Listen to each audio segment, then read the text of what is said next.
Hello, everybody. I am so excited. Thank you guys for joining. This is our second Share Your Voice interview, and today I have an amazing human on today.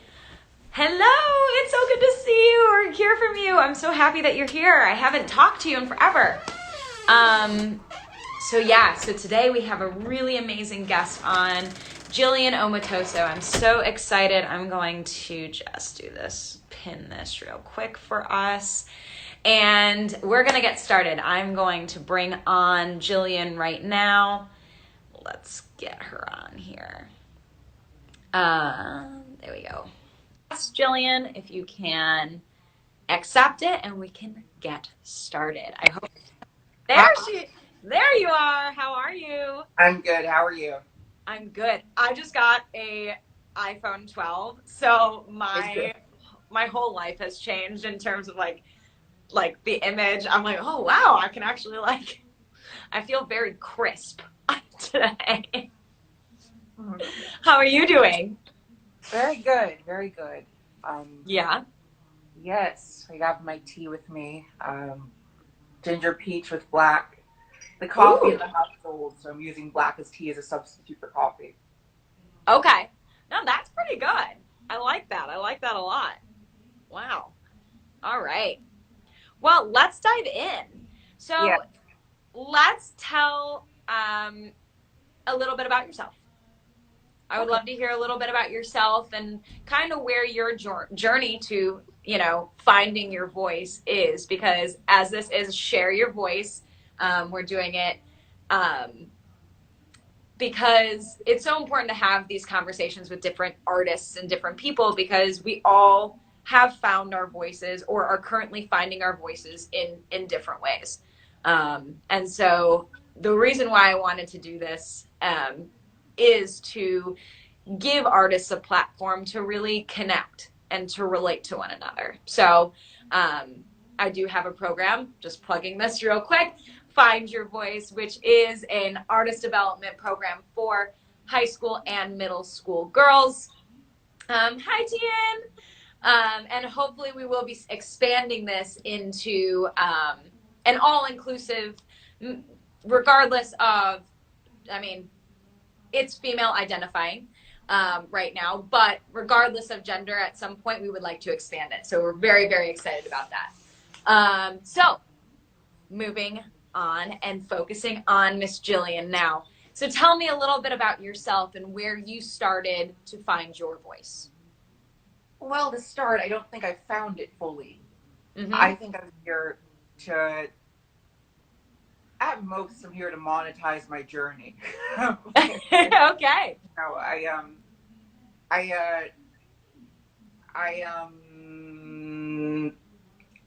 Singing has been important to me. Writing music has been important to me. Poetry has been important to me.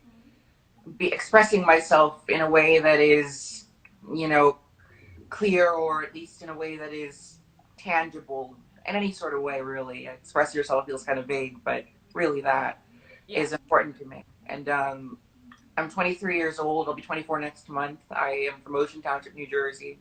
It's right by Asbury Park, where Bruce Springsteen is from. And I'm currently a psych student at Brookdale Community College, and I have been writing songs since 2011. So since I was like 14, 15 years old. I just filmed a role for a short film called Dreams of My Father that will be out in April. We filmed it in Baltimore, and I have been doing photo shoots around the state also, and have been. I don't have any EP to promote, but I am working on one, and I'm working on a memoir. A lot of stuff that's kind of under construction, but you'll hear some of me during this call, and you'll get a taste of whether you want to follow me on Instagram or subscribe to my YouTube channel, or a taste of my expressiveness. I love it. I'd love to dive in a little bit deeper, because we will definitely get into your projects.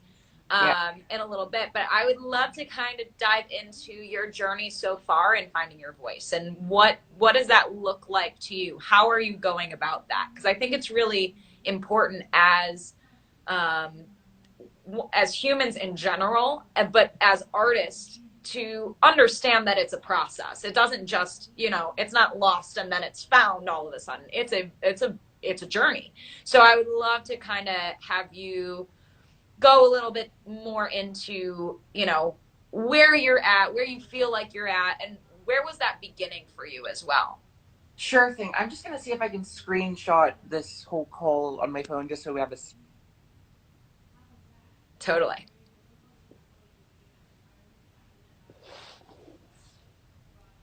recording on my phone now. Nice. But yes, I love it. Your question is, yeah. Yeah. The question is The how question is, where do you feel, where did your journey begin in finding your voice, and where do you feel like you're at currently with that journey? I would say I'm kind of at a crossroads in many ways with certain things. I as far as my instrument, I've been relearning how to use it. Jillian knows that I'm transgender, and my voice has kind of been a paralysis for me, as well as a means of letting out. It's been a paralysis as well, and so that's been kind of a bittersweet pursuit for me. I have also been exploring sort of a revitalizing of my style, as far as writing and as far as performing even.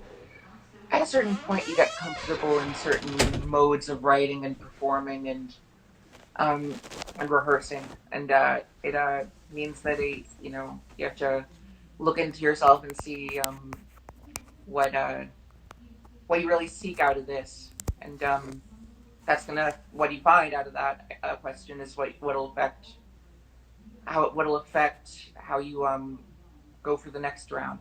So Yeah. Yeah, absolutely. I think that's super relatable, is that crossroads of, when, you feel like you have something and you get comfortable, and then you're like, wait, something's not resonating still, and trying to understand how to bridge that gap between where you are and where you want to be, or where you think that you should be. That is a very significant question that I think a lot of artists don't dive into. So it's really, really awesome that you're kind of in that kind of mode, for sure. For sure. So tell me a little bit more about your writing. How do you think, where do you see your writing and your voice in that writing? Where does that reside right now for you? Oh, you used the word resonate, and I realized many years ago that what an artist is at core, an artist seeks to resonate. Mm-hmm. An artist seeks to resonate, and I've kind of worried that I have not been doing that with some music. I'm being very frank on this call because I have nothing to lose. Hey, that's what we want. That's what we welcome. That's, people want to hear the raw Jillian, right? People want to hear, we're artists. That's what we're here to do, is to be raw and honest and open, so that people don't feel alone. So absolutely, please continue. Please give as much as you would like, because we will gladly take any advice, and you are such a well-spoken human, so I would love to take anything that you're willing to give. Sure. Yeah. Here. I'll just play a little snippet of something. Okay. Just to give it an example. Yeah.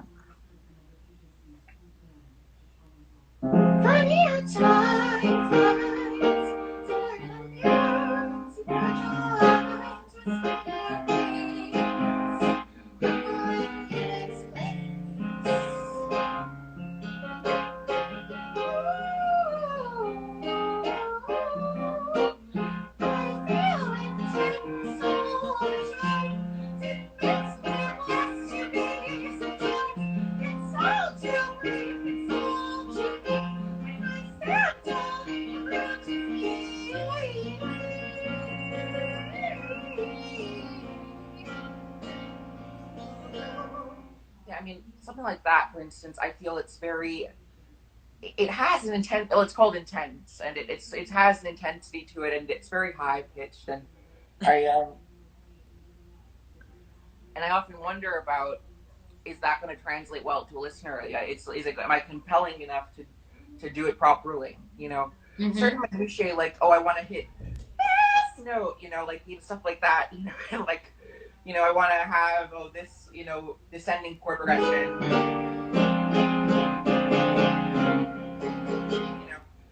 I worry about that, like,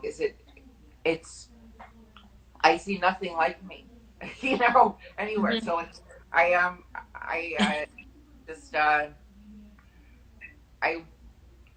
I come to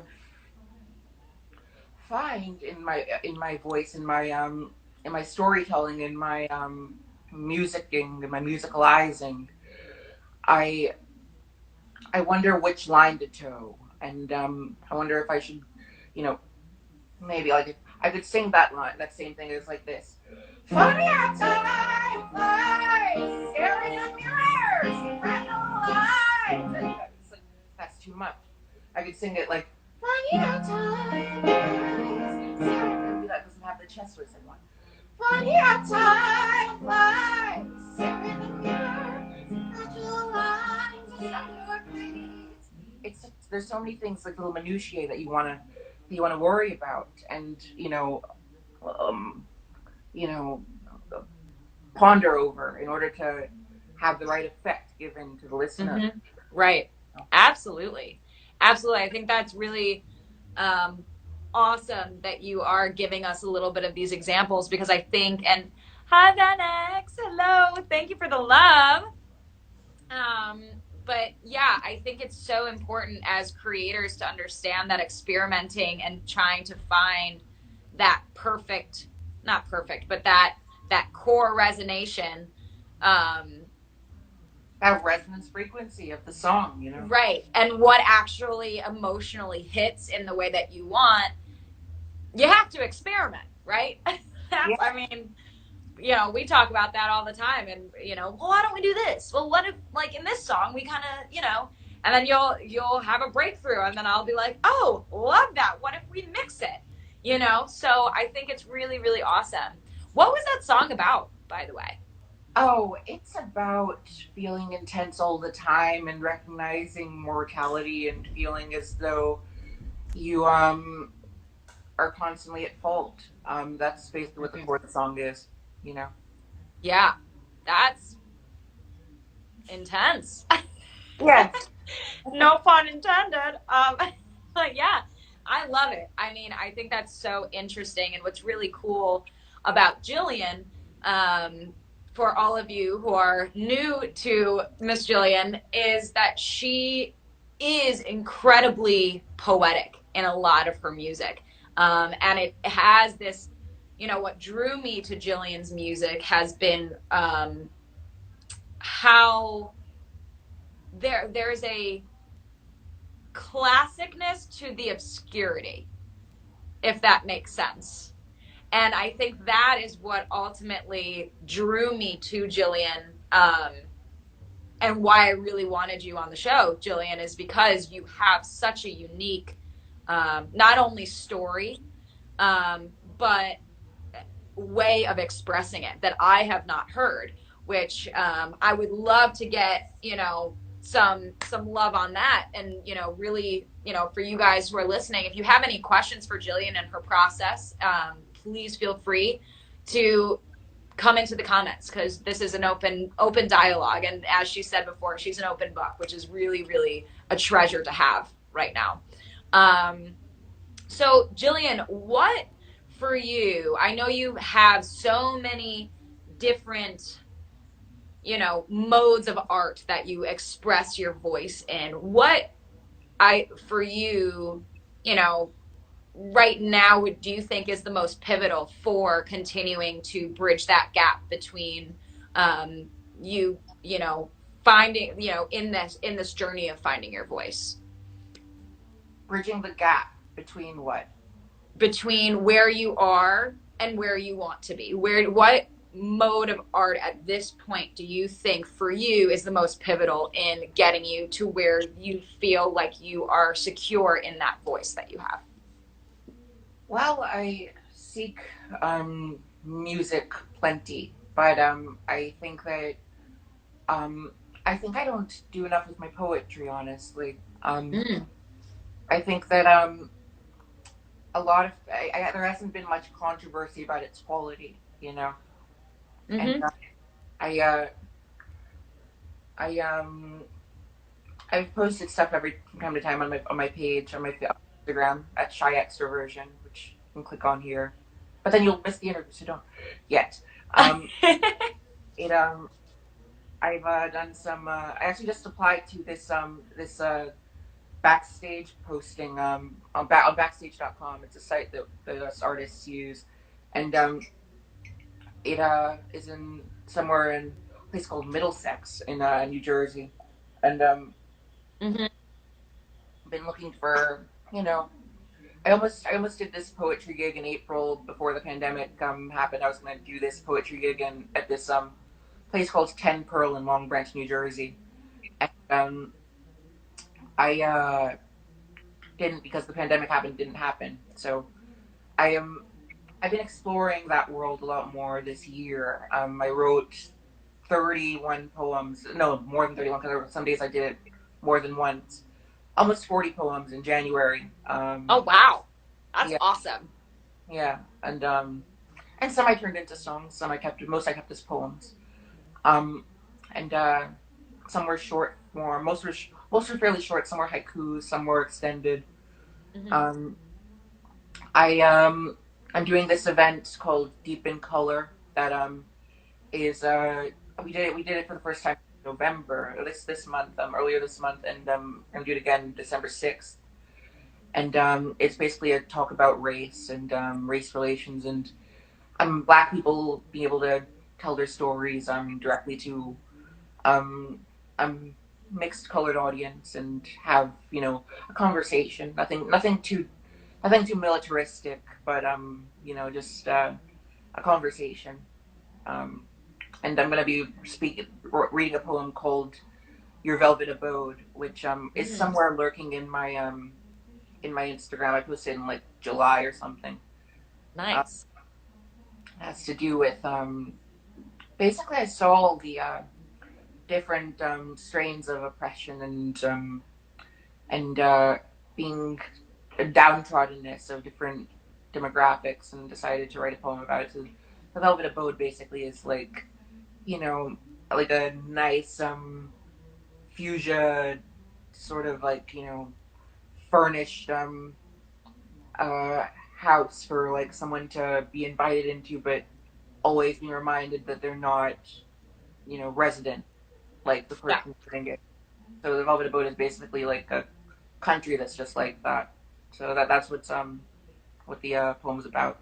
So I've been exploring poetry. I've explored poetry in my lyrics and my songs, and I've explored it on a journal. So you know, but I have such fondness for music, or such reverence for it. I just I know I'm not like a pop star, at least not typically, So um I find a mild envy for people who are attuned to that, but I've explored fairly well. I just I haven't settled, I guess, So I like that. No, but here's the thing, you haven't settled because you've just found a niche that's different than the generic pop, right? yeah, Would you say so? yeah. What do you think that niche is? I was just about to say I don't know what it's called, um, but If you were able to make like any name up for what kind of music you make, what would it be? oh goodness, I've tried with this question before, and I don't know. It can be intense. It usually is intense, but I've been kind of exploring softer aspects too. I mean, there's a lot of jazz in it with the chords and progression, Mm-hmm. from my background as a jazz pianist, I played for a jazz ensemble in college for a bit, and I guess there's also aspects of soul and of rock and some pop. You know, it's usually fairly typical, you know, ABA form as far as the chorus, verse, chorus structure, all that stuff. But uh, it's really hard to say. And I know. I was on an interview show earlier this week. The interviewer straight up told me he finds my music unclassifiable. So I mean, that which most people aspire to be, which is like what the hell Right. is that? But like Right. it's not easy, and it's dangerous territory, honestly. I usually just say avant pop, but I find that to be sometimes an excuse to just, you know. Totally get that. Totally get that. That's quite nice, though. That's pretty impressive smash. No, I honestly, really good. Like, loved it. Loved that intensity on the smash. So let's dive back into, for you, what was, and I know through our conversations already a little bit, of this answer, but, I think it's really important for the people listening to understand that a little bit more about, what your process is in terms of like, when did you do you think you've had a defining moment where you were like, you know what, I need to try this? Or has it kind of always been innately you? Or what is that story like for you? High school, I started to really gravitate toward music. But I mean, honestly, as a child, I loathed playing classical piano, and I had the reason I had a keyboard in my parents' house my whole life is that they wanted me to play classical piano, and I remember Dad asking me if I wanted to do it, and I said yeah, sure, and I never stopped until like several years later. The last several years though of it actually was the last instructor that I had, because loads of them just kind of left. Um, it we began to like just kind of improv and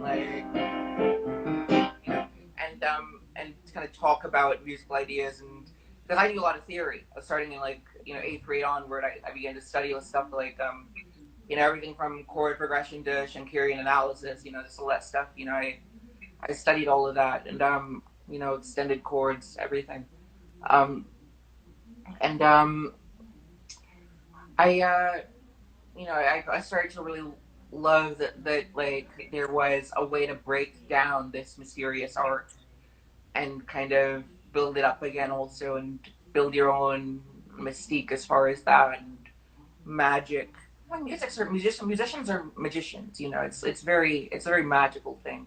Mm-hmm. Touches the heart, so I think that's why I got lost in it at a certain point. Because I think honestly at a certain time in high school, I'm often a maximalist with like a lot of stuff, and so I think I found a lot of interest in just how extremely I could go by devising chord progressions like you know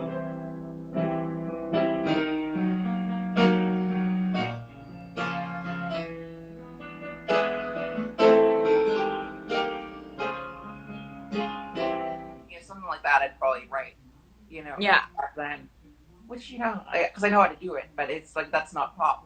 It's just not. Yeah.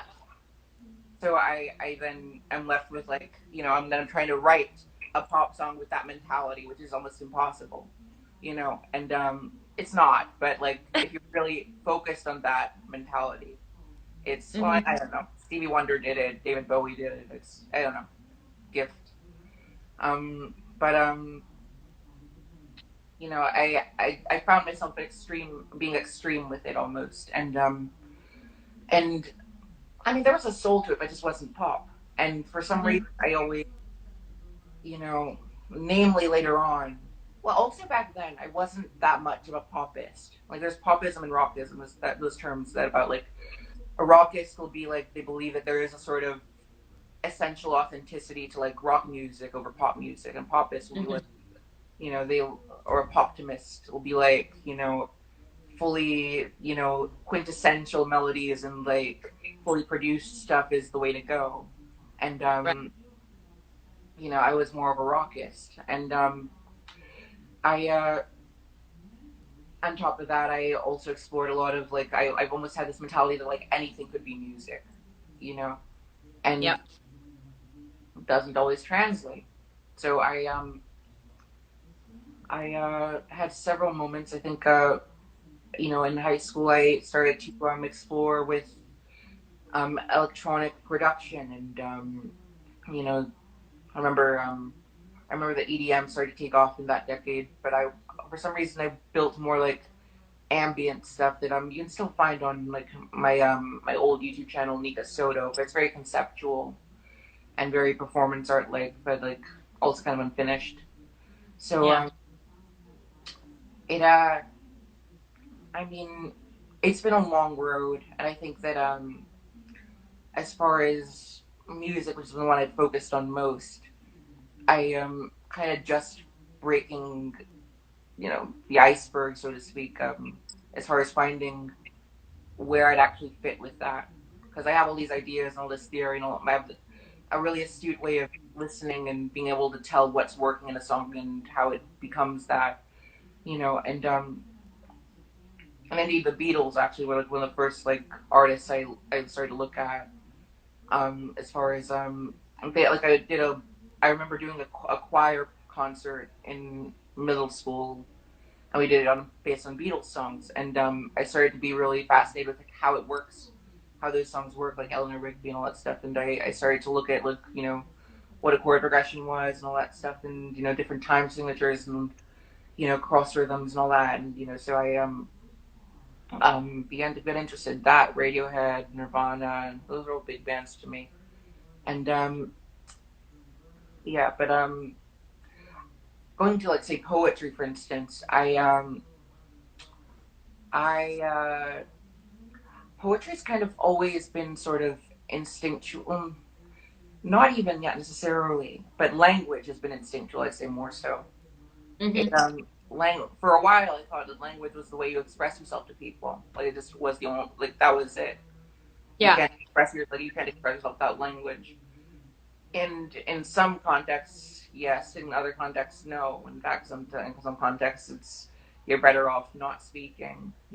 So Yeah. I I became not necessarily talkative, but very effusive, very Mm. word hungry and verbose even. So I that's left me with a very interesting sound how I speak. Mm. Interesting. And I mean, you grow up with writing papers, and you begin to learn how to get big scores on them. So I began to think like, this is all just word use, so like it has to all be done the same way, you know, Yeah. in tone.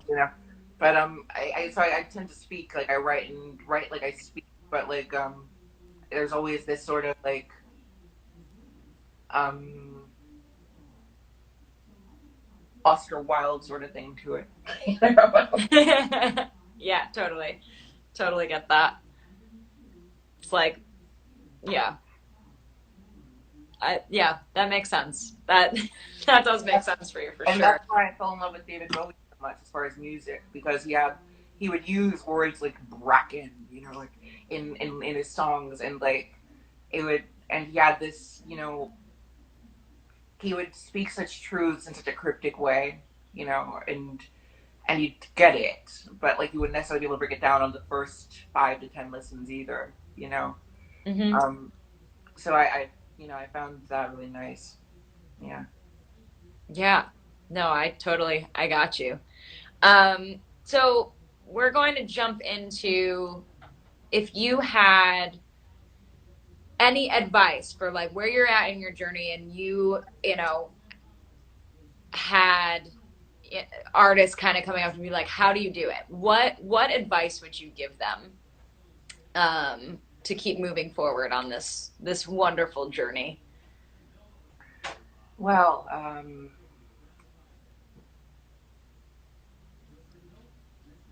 the first thing I think of is to let it out. Maria Callas said that all the time. Let it out. You're gonna sing. You let it out. You don't try to like, ah. You have to, ah. Just let it out. Conceptually, at least. You have emotions. Allow people to feel them. That is the point. Mm-hmm. I love that. If you're just obfuscating yourself, you're not selling any tickets. Mm-hmm. Very true. Very, very true. It's important for everyone. Yeah. Because it's like, if you don't have that vulnerability aspect to you, people aren't, and you have that wall built up, people aren't going to be able to resonate, right? The whole thing, coming back to that resonating feeling with music. I love that. I would love to hear another song if you have one. Yeah. Awesome. Let's see how you let it out. Right. Yeah. Let's see how I let it out. All right. So you've heard this one a million times, but what's it called? Oh goodness, yeah. This song is called "Burden of Proof." Yes.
because I love that.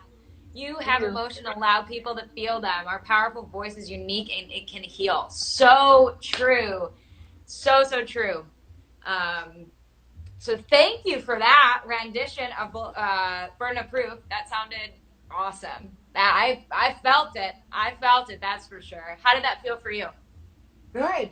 I'm always thinking about, like, I'm scrutinizing as I go, but, like, I felt good about it. I was like, I'm in control, and yet I'm exuding, you know? So I felt good about it. Yeah. Yeah. I'd love to hear, and I think everyone here would love to get a little insight as to how you wrote the song, why you wrote the song, a little bit of background. Sure. I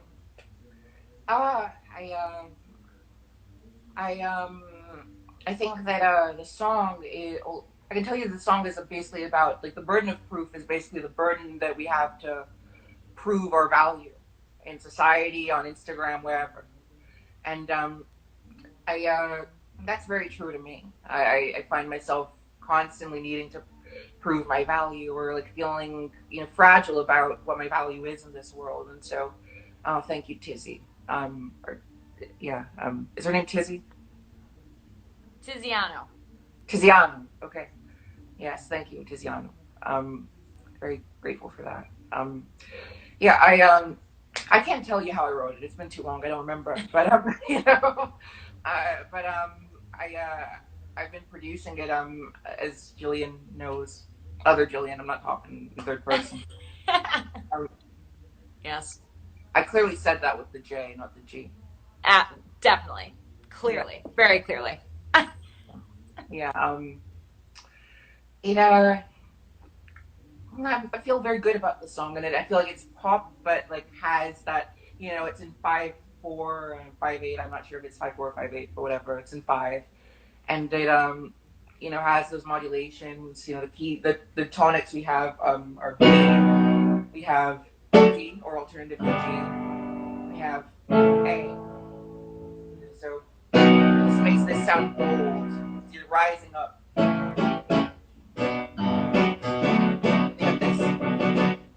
It becomes this. It's like a rise, and then this adds more color to it, even though just earlier it was like there's a plain major key. Yeah. It's very interesting how you can do that with different chords and have it sound. You have a different emotional context just by having another chord next to it. It's great. So I had a lot of fun with that song, and I have a lot of fun with all my songs. Yeah, definitely. What did this person say? Who is this? I don't want to scroll because I don't want to risk anything. Can you? Tian says it has a beautiful cabaret, blue and abstract, modern, unapologetic feel to it. It embodied the essence of who you are very well.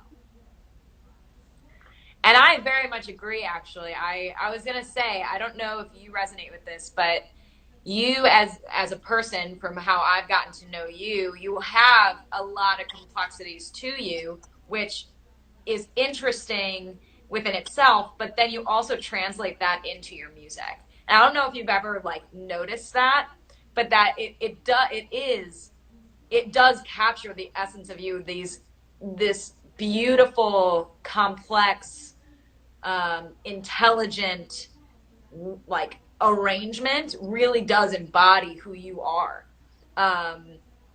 which is really cool. So that's why it's kind of funny when we talk, when, you know, you're like, oh, but it's not pop. And it's like, well, you're not this, you know, you're not pop. Like, you're not this basic bitch. Like, you're not a basic bitch, you know? Like, so of course it's not going to be pop, right? So I think that's really important for artists to know. I'm a Spice Girl. What did you say? I'm a Spice Girl. You're a Spice Girl. Exactly. My glasses are sweating. Oh my god. Anyway. I love it. No, that's awesome.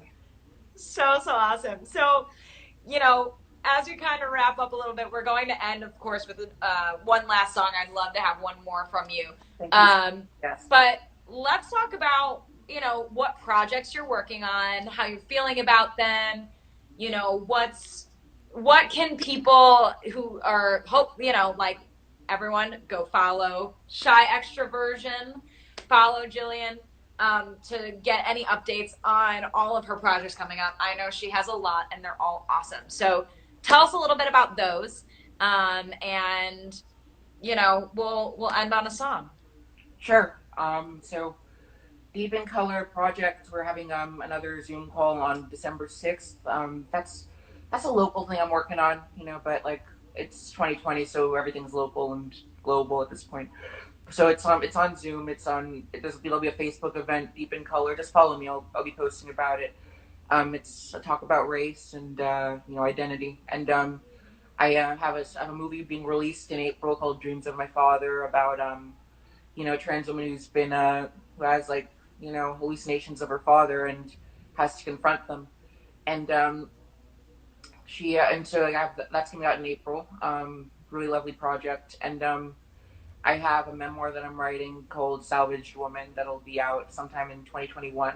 And I have an LP that's hopefully going to be released in June of 2021 also that I'm working on. Yes, hopefully. And I don't know, maybe someday I'll have a poetry book out. I don't know. Hey, you know, you're a woman of many forms of art here. Thank you. I love it.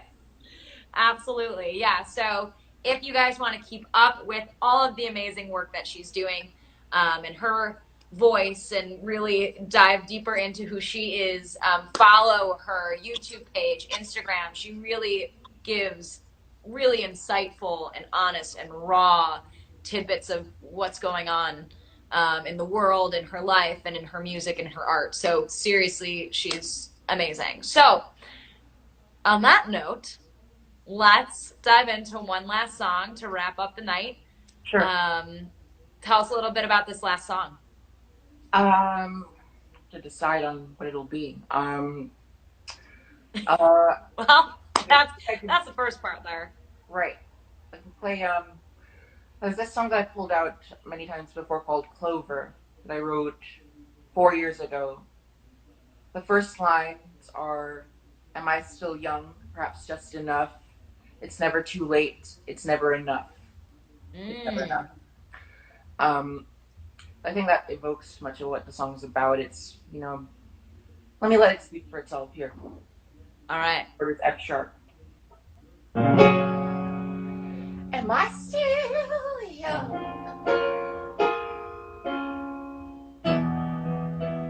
Perhaps just enough. It's never too late.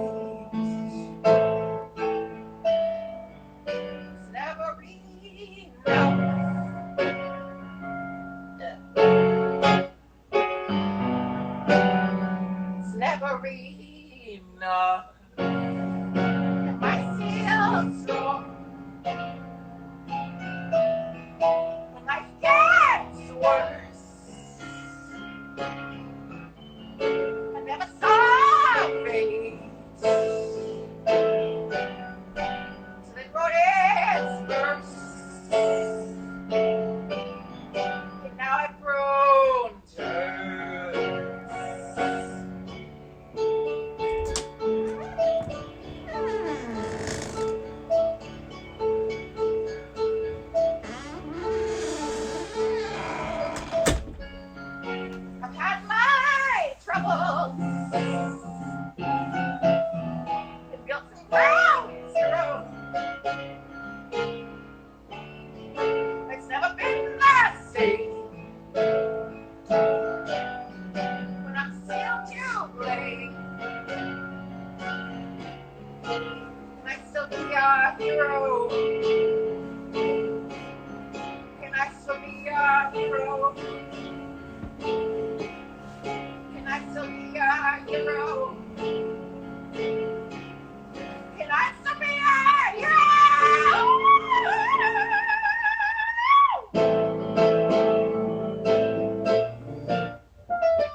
Yeah. I did that after I like that one a lot. That one was really, really powerful. Really cool. Oh, you're getting a lot of love on that one. I love it. Love it. Yeah. Amazing, amazing job. Thank you so much. Does anybody have any questions for Jillian before we kind of wrap up here? If not, and questions come up after, feel free to direct message Jillian at Shy Extroversion or me, and we would be more than happy to connect. So, yes. Any last things you would like to say to our wonderful, amazing followers who have been watching and sticking with us today?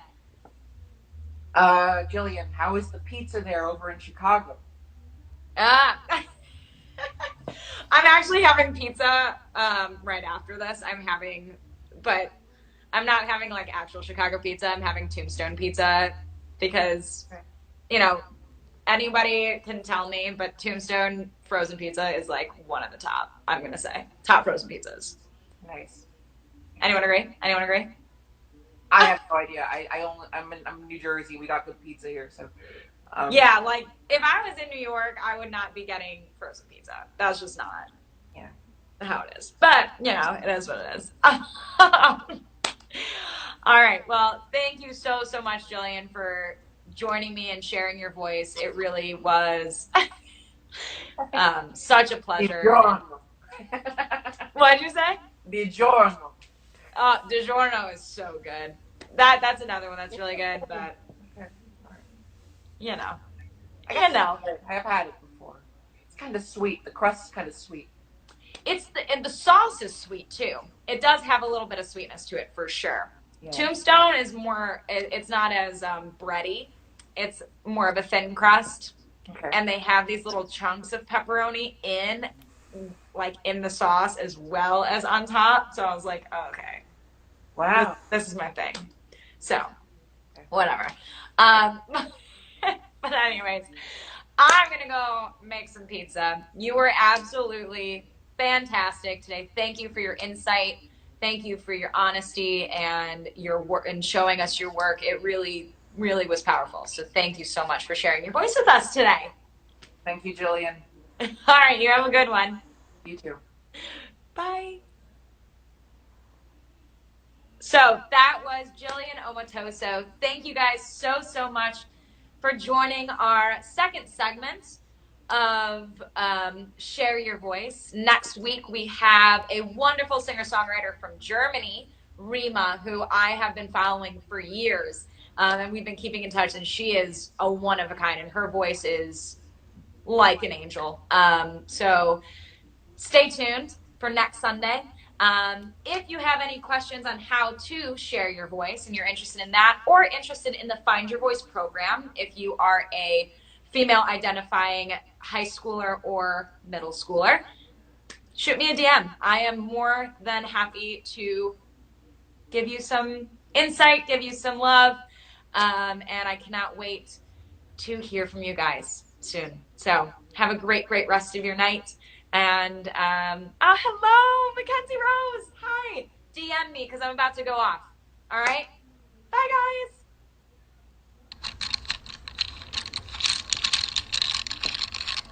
All right. Hello.